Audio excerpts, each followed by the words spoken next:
I think we've sort of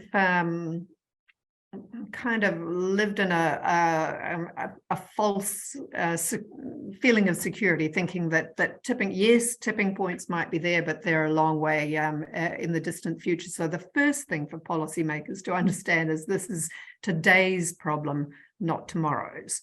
Of course, it makes sense then, because it is today's problem, to add to the imperative to take collective, ambitious and bold action to mitigate greenhouse gas emissions before the end of this decade.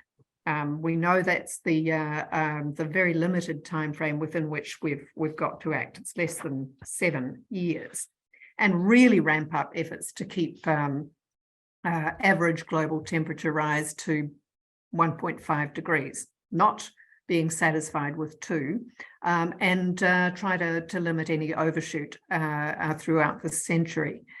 Bear in mind, though, that a just below 2 degrees world in line with the NDCs, the nationally determined contributions that have been put forward, would still mean a world that is considerably less habitable than one at 1.5 degrees of warming. Now, at the same time, let's do something sort of a little bit more optimistic, because just as you can have negative tipping points, equally, it's important, I think, to identify and create conditions to trigger positive tipping points.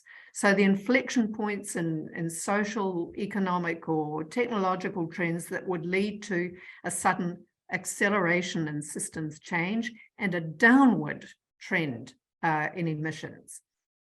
We're already starting to see that start to happen in some areas, agriculture, ecosystem regeneration, and equally in politics and public opinion, where things have changed over the years.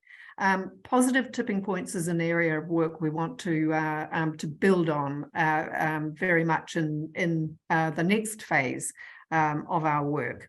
And we really need some background work to understand the levers and the opportunities for setting them in motion. So that's definitely on the horizon for the OECD.